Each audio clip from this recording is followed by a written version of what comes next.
नमस्कार भाई लोग। तो लास्ट क्लास में इन सेंटर और सरकम सेंटर हो गया था। हमने कहा था और भी कुछ सेंटर्स बचे हुए हैं, जिनमें से पहला नाम है आपका क्या, ऑर्थो सेंटर। ऑर्थो सेंटर जो होता है, अगर हम इसके हिंदी की बात करें तो इसकी हिंदी जो होती है वो होती है मेरे भाई लंब केंद्र। क्या होती है? लंब केंद्र। Intersection point of all the altitudes of triangle. त्रिभुज के सभी लंब या ऊंचाई के कटान बिंदु को लंब केंद्र कहते हैं। ठीक है, ये चीज समझ में आ रही है? अगर इसको फिगर से एक्सप्लेन किया जाए तो ये जो है कैसे बनता है कि इसका लंब केंद्र जो है वो यहाँ पे इस पे परपेंडिकुलर डाला जाएगा, इस पे यहाँ पर परपेंडिकुलर डाला जाएगा और इस पे यहाँ पर परपेंडिकुलर डाला जाएगा। ठीक है, समझ में आ गया? किसी त्रिभुज का लंब केंद्र जो है वो त्रिभुज के बाहर भी हो सकता है ना। कैसे हो सकता है? देखो कि मान लो आपका एक ये ट्रायंगल बना, ये नहीं सही से बना देते उसको। ये है आपका एक ट्रायंगल, ये। ठीक, तो अगर इस भुजा से हमने सामने वाली लाइन पे परपेंडिकुलर डालना है तो उसका परपेंडिकुलर यहाँ कहीं पर आएगा ना। ठीक, तो इसी तरह इसका जो है वो यहाँ कहीं पे आएगा और फिर इस वाली भुजा का जो है वो यहाँ कहीं पे आएगा। मतलब इस तरह से बनता है, तो वो यहाँ कहीं पे लंब केंद्र आपको मिलता है। ठीक, तो किसी ट्रायंगल का लंब केंद्र जो है वो त्रिभुज के बाहर भी होना पॉसिबल है। बात समझ में आ गई? ठीक, क्यों है हमने रीजन भी बता दिया है। लंब केंद्र हमें कहां से मिलता है? जब हम सामने वाले शीर्ष से सामने वाली भुजा पर लंब डालते हैं। तो इस पे अगर आप सामने वाली भुजा पे परपेंडिकुलर डालोगे, एक और फिगर हम बना देते हैं और अच्छा बना देते हैं। ये मान लीजिए आपका एक ट्रायंगल बन चुका है, तो अगर हम इससे सामने वाली भुजा पे लंब डालेंगे तो वो यहाँ कहीं पे लंब आएगा, इस पे। और जब इससे हम सामने वाली भुजा पे लंब डालेंगे तो भुजा को आगे बढ़ा के करना पड़ेगा, तो जाहिर सी बात है वो ट्रायंगल के बाहर जा सकता है। क्लियर? समझ में आ रही बात? तो ये कई चीज़ों में हो सकता है, ये सारी चीज़ें मैं आपको समझा दी जाएंगी धीमे धीमे, टेंशन ना लें। Intersection point of all the altitude इतना हो गया। ये हमारा ट्रायंगल हो गया ABC, और ये भी 90 डिग्री होगा, आपको पता है। ये भी 90 डिग्री होगा, ये भी 90 डिग्री होगा। ठीक, तो अगर हमें इसको नाम हम दे देते हैं, ऑर्थो सेंटर को O नाम दे दिया, तो BOC, एक चीज़ याद रखेंगे इस ट्रायंगल की जो प्रॉपर्टी होती है कि angle BOC plus angle A is equal to 180 degree. इस एंगल और इस एंगल का सम जो होता है वो कितना होता है? 180 डिग्री। सरकम सेंटर में पढ़ा था, क्या पढ़ा था? सरकम सेंटर में जब हमारे परपेंडिकुलर बाइसेक्टर पढ़ रहे थे तो एक चीज पढ़ी थी कि अंतर जो है वो कितना होता है? 180। कुछ बताया था ना, कुछ याद है? अब एग्जैक्टली हमने भी सही नहीं बोला है, हमें पता है। लेकिन इन सेंटर में जो हमने पढ़ा था, तो इन सेंटर में क्या था? 90 माइनस हाफ ऑफ एंगल है, और जो सरकम सेंटर में था वो डबल था। आप लोग फिर से एक बार याद करो, तो जो हमने सरकम सेंटर वाली कंडीशन लिखाई थी कि अगर ये आपका सरकम सेंटर है तो सरकम सेंटर जो है अगर ये वाला एक्स है तो ये वाला डबल होता था। उसके बाद हम लोगों ने इन सेंटर पढ़ा था। इन सेंटर में ये वाला जो एंगल होता था ये 90 plus half of angle A होता था। इसी तरह इसकी जो प्रॉपर्टी होती है तो ये BOC plus angle A is equal to 180 degree होगा। ठीक, प्रूविंग भी कर सकते हैं आप इसकी, ऐसी कोई दिक्कत की बात नहीं है। कि जैसे अगर हम इस एंगल की बात करें तो ये 90 डिग्री हो गया, ये C है, तो ये वाला एंगल कितना होगा? 90 माइनस C होगा। इसकी बात करें तो ये वाले ट्रायंगल की बात करो, ये वाला कोई पॉइंट मान लो आप, तो इस पूरे ट्रायंगल की बात करो तो ये वाला अगर एंगल B है, ये 90 है, तो ये वाला एंगल कितना हो जाएगा? 90 माइनस B। ठीक, अब अगर हमें ये वाला पता करना है तो हमें 180 में से दोनों को सब्ट्रैक्ट करना पड़ेगा। सब्ट्रैक्ट करोगे तो 90 माइनस C 90 प्लस C हो जाएगा, और माइनस करोगे 90 प्लस B हो जाएगा। तो 90 और 90 180 खत्म, केवल कितना बचेगा? B plus C। और B प्लस C बराबर कितना होता है? ये वाला एंगल किसके बराबर हो गया? B प्लस C के बराबर। और B प्लस C बराबर कितना होता है? 180 माइनस C। 180 माइनस C, और ये वाला एंगल हम निकाल कौन से रहे थे? Angle BOC। ठीक, तो एंगल BOC बराबर कितना आ चुका है? 180 प्लस ए। तो आप यहां से देख सकते हो ये चीज प्रूफ हो गई कि नहीं? एंगल BOC प्लस एंगल ए बराबर 180 डिग्री। बस इतना याद रखना है ऑर्थो सेंटर में, और कुछ भी। ओके, क्लियर है? आगे चलें। अब इस पे एक क्वेश्चन भी है। इन अ ट्रायंगल ABC, जिस क्वेश्चन की भी हिंदी नहीं लिखी होगी उसकी हम हिंदी बोलेंगे, आप बिल्कुल बेफिक्र रहें। इन अ ट्राइंगल एबीसी, किसी त्रिभुज एबीसी में ओ इज ऑर्थो सेंटर। ओ जो है वो एक लंब केंद्र है, ओ जो है वो एक लंब केंद्र है। यदि कोण BOC, यदि कोण BOC बराबर 130 अंश है तो कोण A ज्ञात करें। और अभी अभी आपको एक बात समझाई गई है कि कोण BOC प्लस एंगल A बराबर ऑलवेज 180 डिग्री। तो BOC बराबर 130 है तो एंगल A बराबर कितना हो जाएगा? तो जवाब होगा सर 50 डिग्री। ठीक, आगे बात समझ में हो गया? आगे चलते। अब इस क्वेश्चन को ध्यान दें। If the ratio of sides of a triangle are 4:5:6, किसी त्रिभुज में तीनों भुजाओं का अनुपात 4:5:6 है। पहली भुजा अगर 4 है तो दूसरी 5 है, तीसरी 6, 4x 5x 6x। इन रेडियस यानी कि अंतःवृत्त की त्रिज्या 3 सेंटीमीटर है।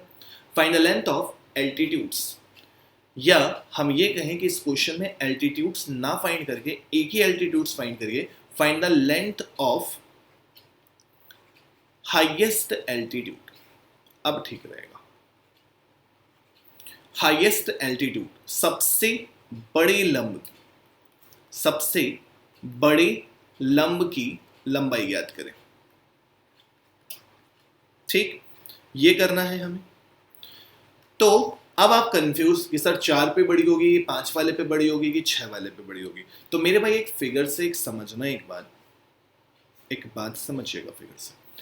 अगर हम इसमें बात करें कि सबसे बड़ा परपेंडिकुलर कौन सा होगा तो यही वाला होगा, और ये वाली भुजा फिर क्या होगी? सबसे छोटी। तो जो भुजा सबसे छोटी होगी उस भुजा पर पड़ने वाला जो लंब होगा वो हमेशा सबसे बड़ा होगा। ठीक, कोई भी आप फिगर बना के देख लो, और छोटा बना दो, ये वाली साइड और छोटी बना दो, तो इस पे जो परपेंडिकुलर बनेगा वो सबसे बड़ा बनेगा ना। तो जितनी भुजा सबसे छोटी उतना ही बड़ा आपका परपेंडिकुलर। क्लियर? तो परपेंडिकुलर हमें किस भुजा वाले पे निकालना है? 4 वाले पे। क्लियर है इतना? ठीक, 4 वाली भुजा पे हमें परपेंडिकुलर निकालना है। तो मान लो यही हो गई आपकी 4x, ये वाली हो गई आपकी 5x, और ये वाली हो गई आपकी 6x। ठीक है, अब आपको पता क्या करना है? हाइट। अब हाइट किस फॉर्मूले में आती है? तो ट्रायंगल के एरिया का फॉर्मूला एक क्या होता है? एरिया का फॉर्मूला होता है एक half into base into height, यानी कि 4x into height. Half into base into height, आधा गुणे आधार गुणे ऊंचाई, बराबर दूसरा फॉर्मूला क्या होता है? एक और तो होता है इन रेडियस के फॉर्म में। तो इन रेडियस का फॉर्मूला क्या होता था? Delta upon S. तो यहां से डेल्टा इज इक्वल टू क्या हो जाना है? R upon S. क्लियर? इतना समझ में है? इन रेडियस के फॉर्म में क्यों लिया? क्योंकि हमें इन रेडियस की वैल्यू पता है और इन रेडियस हम पहले पढ़ चुके हैं। तो यहां से जब इसको सॉल्व करना शुरू करोगे तो ये 2 हो जाएगा और 2x इंटू एच बचेगा। आर की वैल्यू क्वेश्चन में गिवन है 3, और अगर सेमी पेरीमीटर निकालना है तो सेमी पेरीमीटर का मतलब आप लोगों को अब अच्छे से पता है कि a plus B plus C divided by 2 होता है। तो 4 5 9 6 15, 15x बटे 2 हो गया, 15x बटे 2। ठीक, ये आ गया आपका सेमी पेरीमीटर 15x बटे 2। तो x से x यहां पे कैंसिल हो जाएगा। h बराबर कितना मिल जाएगा? 45 बटे 4। क्लियर? आगे समझ में? सिंपल सा काम करना था, half into base into height लगाना था। बेस हमारा 4x हो गया और हाइट ही हो गई। अब यहां से एरिया का फॉर्मूला क्या होगा? Radius into S. तो रेडियस कितनी दे रखी है? 3। सेमी पेरीमीटर कितना हो जाएगा? 6 4 10 5 15 बटे 2 x, 15 बटे 2x, तो 15 थी 45 बटे 4 हो गया आपका आंसर। क्लियर है? सीख गए? कोई दिक्कत तो नहीं है? ओके, आगे चलें। एक और क्वेश्चन है आपका, इस क्वेश्चन को ध्यान से समझिएगा क्या कहता है। O and C are respectively orthocenter and circumcenter of triangle PQR। O जो है वो ऑर्थोसेंटर है, C जो है वो सर्कमसेंटर। P and O are joined to meet side QR। चलो फिगर बनाओ पहले तो।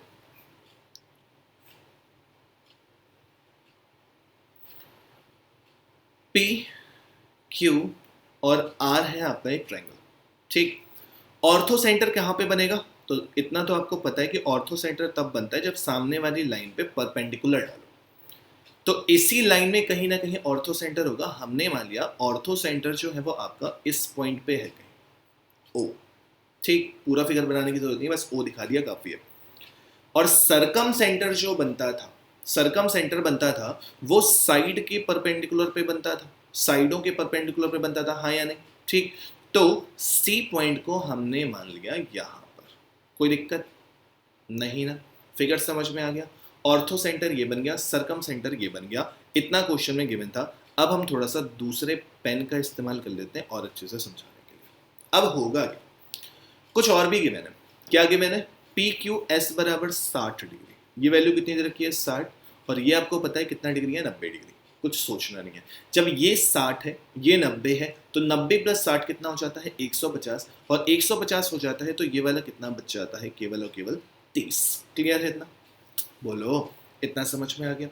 अब उसके बाद आपको वैल्यू दे रखी है क्यू सी आर की, क्यू सी आर की, तो क्यू सी आर जो दे रखा है वो कितना दे रखा है 130, ठीक। अभी अभी आपसे पीछे भी एक बात समझाई, पिछला पूरा वीडियो इस चीज पे लिया गया कि अगर ये एक सर्कम सेंटर होता है और अगर ये एंगल x होता है तो ये एंगल कितना होता है 2x होता है। तो ये जो है वो सरकम सेंटर है किस ट्रायंगल का, PQR का। तो अगर ये वाला एंगल 130 है तो ये पूरा एंगल जो है वो 130 का आधा यानी कि 65 हो जाएगा। बोलो 65 हो जाएगा। ये वाला पॉइंट कौन सा है, S, ठीक। तो जब ये 65 हो गया, इतना पोर्शन 30 है, तो केवल इतना पोर्शन जो है वो कितना रह गया 35 डिग्री, और यही हो गया आपका आंसर। आई बात समझ में कि नहीं आई, आ गई होगी पक्के से, कोई कंफ्यूजन नहीं है। आराम से फिगर बनाओ, एक एक स्टेप सॉल्व करो, कोई जल्दबाजी मत करो, कभी गलत नहीं होगा। नोट करें क्वेश्चन जल्दी से, जल्दी से नोट करें।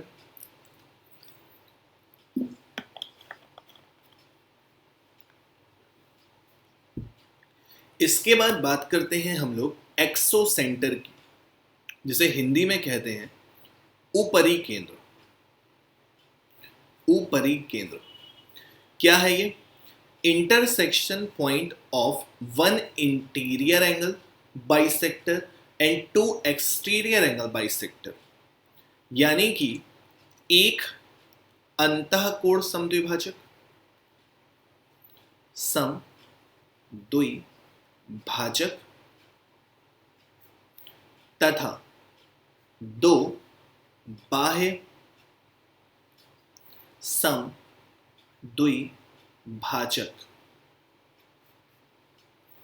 का कटान बिंदु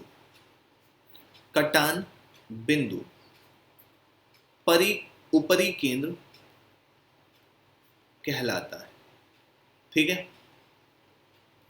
फिगर कैसे बनेगा, इसका फिगर भी ध्यान से समझना, थोड़ा सा फिगर बनाना इसका कॉम्प्लिकेटेड होता है, हमारे लिए भी होगा आपके लिए भी होगा, तो कॉन्सेप्ट समझ में आ जाएगा तो फिगर तो बनते रहते हैं, ठीक। ये बन गया आपका ट्रायंगल एक ABC, तो आपको ये भी बताया कि ये वाली साइड A है, ये वाली साइड B है, ये वाली साइड C है। तो क्वेश्चन में कहा गया है कि एक इंटीरियर लेना है और दो एक्सटीरियर लेने हैं, तो ये दोनों हमारे एक तरह से बाहर ले लिया हमने, ठीक। तो ये आया इनका इंटीरियर एंगल बाइसेक्टर, और ये आया एक्सटीरियर एंगल बाइसेक्टर, ठीक।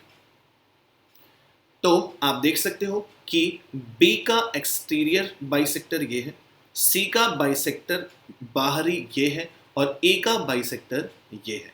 तो ये जो पॉइंट आपको मिलता है ये क्या कहलाता है, एक्सोसेंटर, यानी कि ऊपरी केंद्र। इससे भी आपका एक त्रिभुज बनता है, वृत्त कुछ इस टाइप का बनेगा, ठीक, कुछ इस टाइप का ऐसा कुछ बनेगा। और सेम यहां से भी बन सकता था आपका कि आप इसको बढ़ा देते, इसको बढ़ा देते, तो इस साइड भी एक बन सकता था और इस साइड भी एक बन सकता था, तो 3 बनते हैं टोटल, ठीक। और दूसरी चीज, आपको एक चीज याद होगी, हमने पहले करवा दी थी जब हमने इन सेंटर पढ़ाया था, कि अगर आपको ये वाला एंगल निकालना है, मान लीजिए ये E है, BEC अगर आपको निकालना है, तो ये हम पहले भी बता चुके हैं कि BEC बराबर क्या हो जाता है 90 minus half of angle A, ये हम पहले भी बता चुके हैं, ठीक, समझ में आ गया। ऊपर जब एंगल बाइसेक्टर हो रहे थे तो 90 प्लस वाला कॉन्सेप्ट था, नीचे वाले में क्या हो जाना है, 90 माइनस वाला कॉन्सेप्ट यूज होना है। ठीक, इसमें भी अगर हम रेडियस की बात करें, रेडियस की बात करेंगे तो 3 रेडियस मिलेंगे, R1 R2 R3। जब हम ए के रेस्पेक्ट में लेंगे ये वाले, जैसे हम इस सर्कल की बात करें तो क्या होगा, delta upon S minus A. R2 बराबर क्या होगा, delta upon S minus B. S minus B कौन सा जाएगा आपका, ए के सामने वाला जो होता है वो एस माइनस ए है, बी के सामने वाला जो है वो एस माइनस बी है, और R3 जो है वो कितना हो जाएगा, डेल्टा अपॉन एस माइनस सी, यानी कि सी के सामने वाला ये हो गया। तो 3 बन सकते हैं, तीनों की त्रिज्या आप आराम से कैलकुलेट कर सकते हैं। ठीक है, समझ में आ गया, हो गया, कोई दिक्कत नहीं, जल्दी से नोट करें।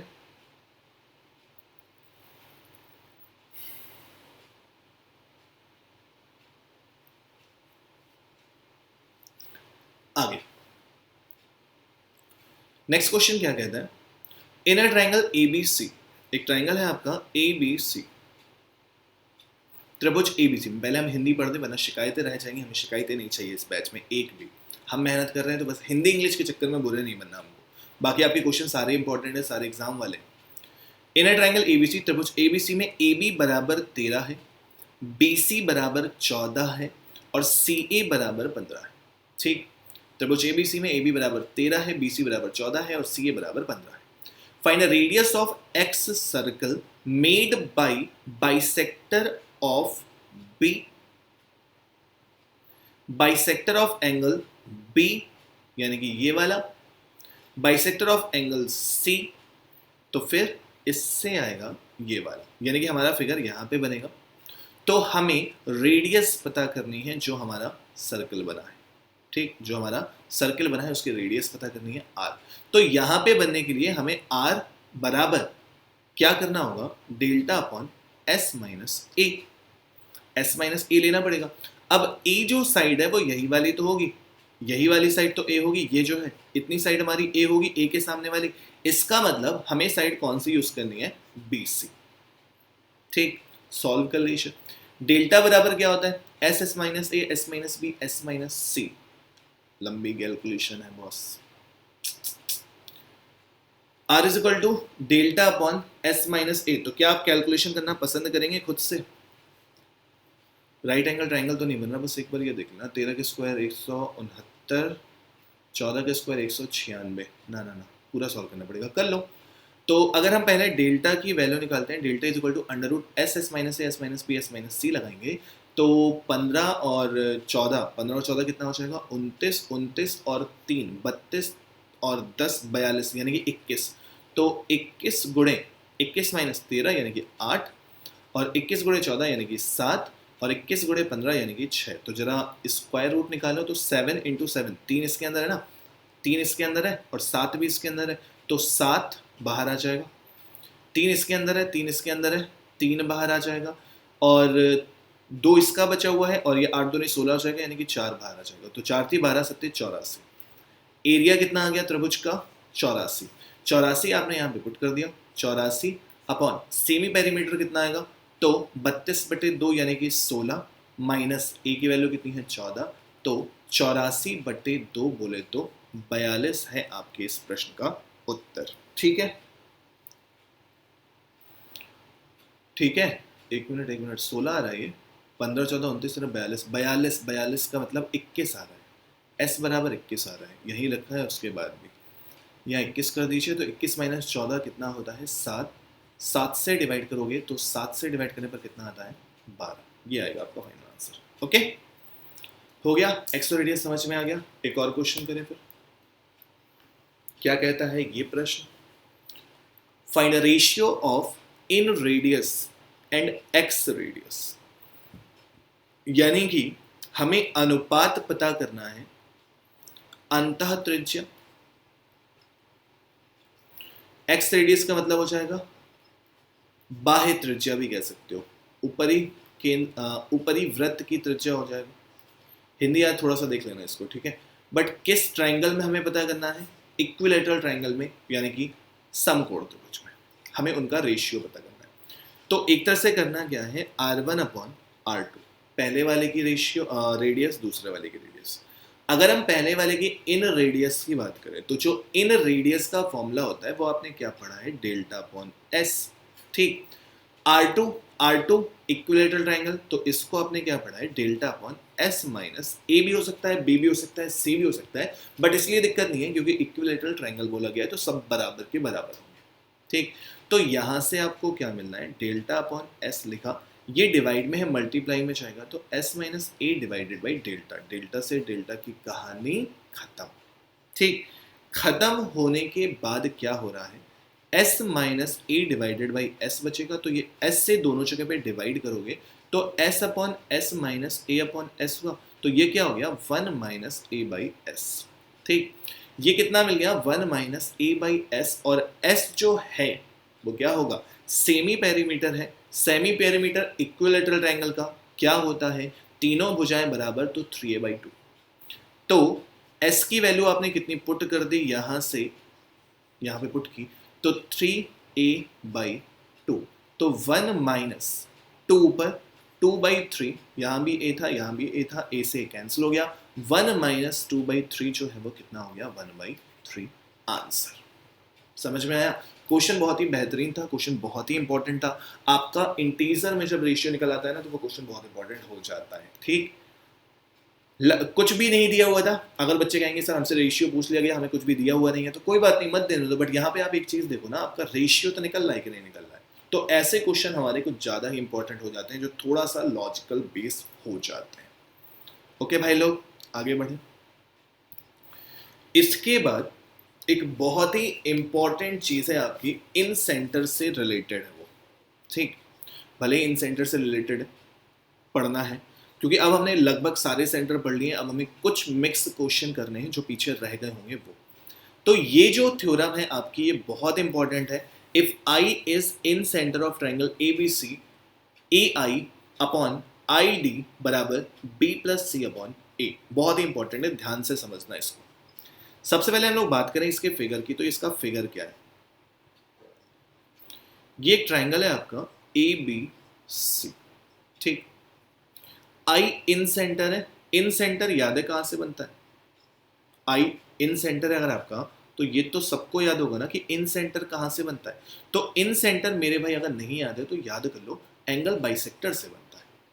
ठीक, ये भी एंगल बाइसेक्टर होगा, ये दोनों आपस में बराबर होंगे।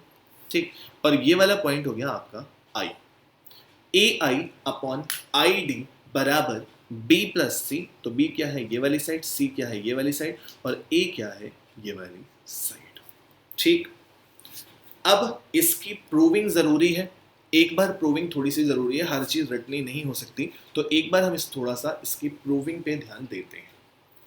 प्रूविंग पे जब ध्यान देंगे आप, तो अगर हम ट्रायंगल ए बी डी की बात करें, अगर हम ट्रायंगल ए बी डी की बात करें और थ्योरम लगाएं angle bisector theorem, angle bisector theorem का यूज करें, तो जब एंगल बाइसेक्टर थ्योरम का यूज करेंगे तो ये एंगल बाइसेक्टर है, यानी कि यहां से एक चीज मिलेगी हमको, A B upon B D, A B upon B D बराबर क्या मिलेगा, ए आई अपॉन आई डी मिलेगा।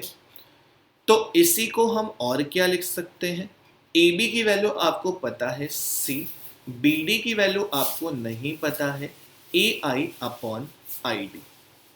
ठीक है, ये हो गई आपकी पहली इक्वेशन। सिमिलरली हम यहां पे भी दूसरा ट्रायंगल हमारा कौन सा है, ट्रायंगल ए सी डी में भी हम एंगल बाइसेक्टर थ्योरम लगाएंगे, जिसके रेस्पेक्ट में इस बार डायरेक्टली कर रहे हैं, AC की वैल्यू कितनी है B के अपॉन में कौन सा आएगा CD। देखो AC अपॉन CD किया एक तरह से, AC अपॉन CD किया है, बट यहाँ पे AC की वैल्यू हम लोगों ने B रख दिया, बाद में रखनी पड़ेगी। तो AC के रेस्पेक्ट में ये वाला चाहता है, यानी कि फिर से AI अपॉन ID। ठीक है, ये कौन सी इक्वेशन हो गई, दूसरी इक्वेशन हो गई।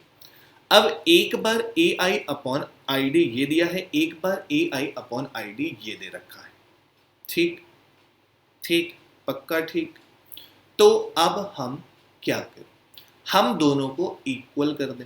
जहां से हमने दोनों को इक्वल किया तो यहाँ पे मिला C अपॉन बी डी, देखो ए आई अपॉन आई डी के दोनों इक्वल में, और यहाँ पे हमको क्या मिला, B upon C D.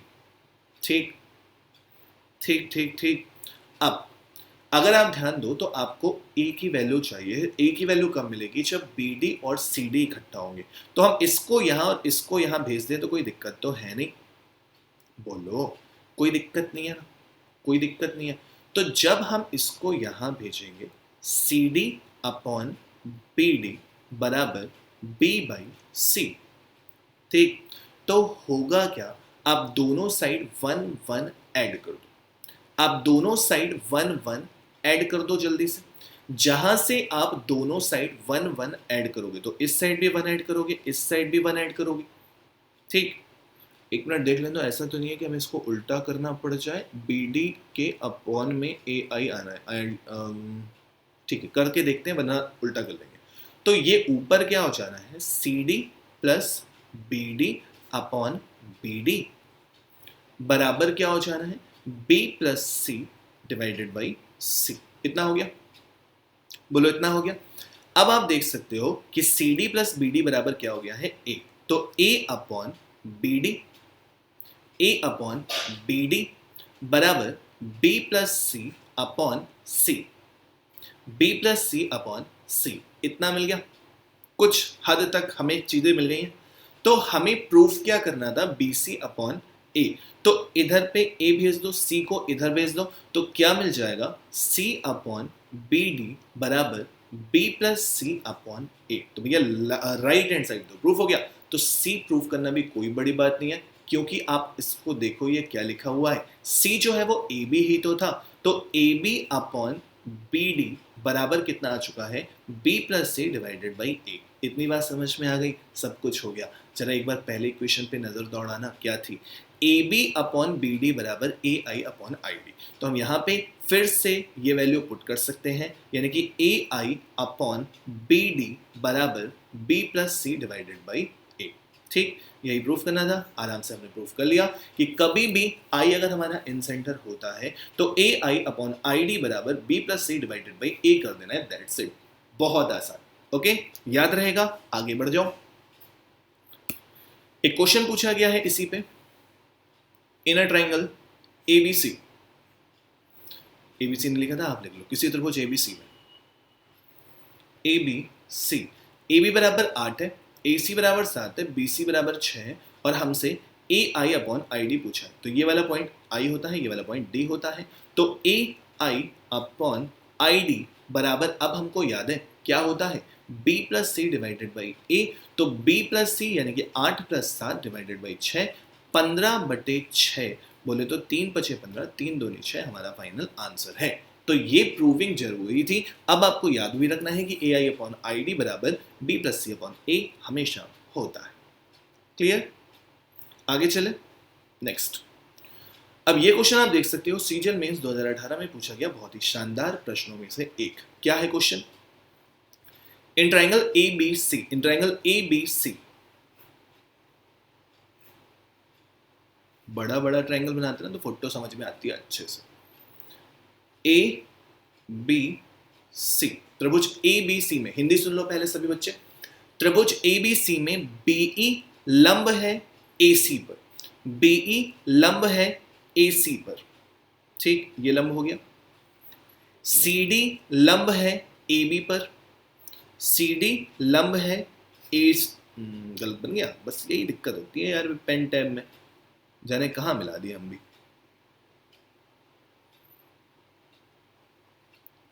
Photo बनाने में बड़ी दिक्कत होती है यार। अब ठीक है, चल जाएगा। तो ये कौन सा पॉइंट हो गया, CD लंब है AB पर, BE तथा CD, BE तथा CD एक दूसरे को O बिंदु पर काटते हैं, O बिंदु पर काटते हैं। तो जरा ये बताना, ये वाला जो पॉइंट है वैसे भी कौन सा है, ऑर्थो सेंटर है कि नहीं है।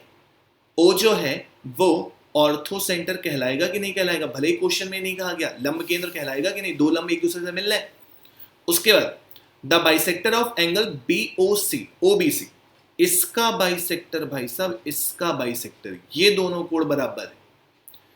और OCB का, यानी कि इसका बाइसेक्टर भाई साहब, इसका बाइसेक्टर, क्वेश्चन में ट्विस्ट है, ये दोनों बराबर है, ये दोनों बराबर है, तो BOC ट्रायंगल में, ट्रायंगल BOC में ये जो पॉइंट है आपका P, वो क्या है, P जो है वो क्या है, इन सेंटर। याद रहेगा, याद रहेगा। इन सेंटर क्यों है मेरे भाई, BOC ट्रायंगल की बात करो तो ये एंगल बाइसेक्टर, ये एंगल बाइसेक्टर दोनों कहां पे मिल रहे हैं, P बिंदु पर, तो P हमारा क्या हो गया, इन सेंटर हो गया ना। तो BPC की वैल्यू दे रखी है 148। अब आपको भली भांति पता है कि BPC बराबर क्या होता था, 90 plus half of angle A। तो यहां पे A एक तरह से कौन सा है, ये BOC, BOC डिवाइडेड बाई 2, यही तो है, ठीक। तो BPC की वैल्यू कितनी दे रखी है, 148 बराबर 90 प्लस हाफ ऑफ BOC। 90 इधर माइनस होगा, 58 हो जाएगा, 58 गुणे 2 हो जाएगा, एंगल BOC हो जाएगा। तो एंगल BOC बराबर मेरे भाई कितना हो गया, 116, ठीक। उसके बाद अभी थोड़ी देर पहले ही पढ़ा है लंब केंद्र की प्रॉपर्टी। लंब केंद्र की प्रॉपर्टी क्या होती थी कि angle BOC plus angle A is equal to always 180 degree, यही तो होता था। तो BOC की वैल्यू 116 मिल चुकी है, एंगल A बराबर 180 degree, then angle A is equal to 64 degree. Option number D बहुत ही शानदार क्वेश्चन, जहां पे इन सेंटर यूज हो गया और ऑर्थो सेंटर यूज हो गया, CGL मेंस 2018। ठीक, समझ में आ गया, पल्ले बढ़ गया। अगला करो, एक तो क्वेश्चन बेहतरीन है।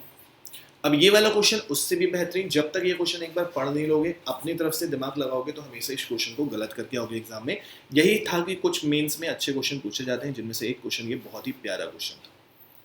क्वेश्चन को समझिएगा, ट्रायंगल PQR में P जो है वो 120 डिग्री है, यानी कि एक एंगल को आपको न्यून कोण से अधिक बना के दिखाना है, ठीक है। और बड़ा चला जाना, दिक्कत ना हो तो फिर आप यहां पे चले जाओगे और फिर जाके आपका ये बनेगा 120 अंश का कोण, जो कि किसका नाम दोगे आप, PQR, ठीक। उसके बाद क्वेश्चन में ये बोला गया है कि PS जो है, हिंदी पढ़ दें, त्रिभुज PQR में कोण P बराबर 120 अंश है, PS QR पर लंब है जो कि S बिंदु पर मिलता है, PQ प्लस QS बराबर R है, then the measure of angle Q, तो Q ज्ञात करना है। अब सबसे पहले तो हमें PS बनाना पड़ेगा, ये हो गया आपका PS, ठीक। इतना ही क्वेश्चन में गिवन है, इसके अलावा क्वेश्चन में कुछ नहीं गिवन है। बस ये पूरा एंगल जो है, ये पूरा एंगल, ये जो पूरा एंगल है वो कितना दे दिया है, 120 डिग्री। इसके अलावा क्वेश्चन में कुछ नहीं दिया है। अब हम इसको आपको बेहतरीन तरीके से सॉल्व करके दिखाएंगे, मजा आ जाएगा। मजा ना आए तो पैसे वापस, कहने की बात तो होती है, कोई नहीं वापस कर देता है ना, ठीक। तो है क्या, आपको एक काम करना पड़ेगा, इस क्वेश्चन में कुछ कंस्ट्रक्शन करनी पड़ेगी भाई लोग। क्या करनी पड़ेगी, कंस्ट्रक्शन। उसमें तो आप लोग माहिर हैं। इस पॉइंट को हम मान लेंगे T, अपनी तरफ से एक फोटो बना ली, इसको मान लिया T, ठीक। समझ में आ रही बात, बोलो, समझ में आ रही बात। अब इस प्रकार इसे बनाया है कि ये जो है वो इसके बराबर, ठीक है। ये भी चीज याद रखनी है, इस प्रकार बनाना है कि ये भी इसके बराबर हो। तो अगर हम लोगों ने इसको x माना, ये y हो गया, ये y हो गया, बराबर दूरी पे हमने इसको ले लिया है, ठीक। हमने अपने तरफ से कंस्ट्रक्शन किया, हम कुछ भी कर सकते हैं, ठीक। इतना समझ में आ गया, पक्का। अब जरा ध्यान दो एक और बात, क्वेश्चन में कहा गया है PQ प्लस QS बराबर SR, कहा गया PQ की वैल्यू कितनी है, x, QS की वैल्यू कितनी है, y बराबर SR। समझना, बहुत ध्यान से समझना। हम आपसे पहले भी बोल रहे हैं कि ये दोनों लाइनें हमने बराबर ले ली हैं, इस हिसाब से हमने एक कंस्ट्रक्शन की है, खुद कंस्ट्रक्शन की है। जब ये दोनों एंगल बराबर हैं, ये दोनों साइड बराबर हैं, ठीक। अभी रुक जाओ, ये दोनों साइडें बराबर है, एक बात सुनते चलना, सब समझा रहे, थोड़ा सा सब्र रखो बस। PQ प्लस QS बराबर SR हो गया, तो PQ की वैल्यू x है और QS की वैल्यू y है, बराबर SR है। तो अगर हमारा एस आर बराबर कितना मिल चुका है x plus Y, S R बराबर कितना मिल चुका है x प्लस वाई, तो अगर ये वाला पोर्शन y है तो ये वाला पोर्शन कितना होगा, x होगा। बोलो होगा कि नहीं होगा, खुद बता दो, होगा। ठीक, तो अब एक बात ये भी समझो, हमने कहा था कि जब ये दोनों एंगल बराबर है, ये दोनों भुजाएं बराबर हैं, ये दोनों एंगल बराबर हैं, सब कुछ जब बराबर दे रखा है, पहले भी कहा था हमने बराबर साइड बनानी है, तो अगर ये वाली साइड x है तो ये वाली साइड भी तो हमारी x ही हो गई कि नहीं हो गई। तो क्या रिजल्ट मिला कि PQS एक आइसोसेलेस ट्रायंगल है, PQS और PTR दोनों के दोनों समद्विबाहु त्रिभुज हैं, समद्विबाहु त्रिभुज है। जब समद्विबाहु त्रिभुज होते हैं तो आपको एक चीज अच्छे से पता है कि अगर ये वाला एंगल थीटा है तो ये वाला एंगल कितना होगा, थीटा, और जब ये दोनों थीटा है तो ये वाला एंगल कितना होगा, 2 थीटा, तो ये वाला एंगल भी कितना होगा, 2 थीटा, होगा कि नहीं होगा। ठीक, इतना समझ में आ गया, पक्का। अब बस क्वेश्चन की कहानी खत्म।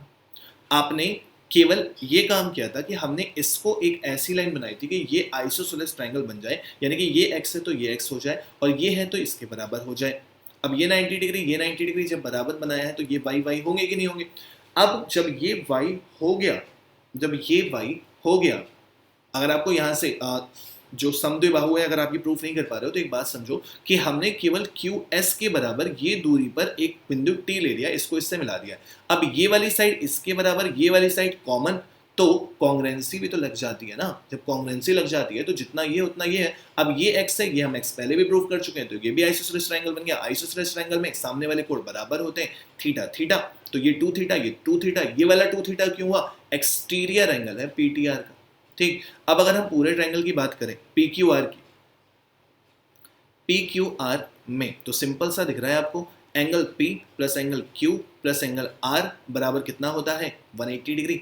एंगल P की वैल्यू 120 दे रखी है, एंगल QR, एंगल Q की वैल्यू कितनी है, 2 थीटा, और एंगल R की वैल्यू कितनी है, थीटा बराबर 180 डिग्री। तो 3 थीटा बराबर 60, then theta is equal to 20 degree.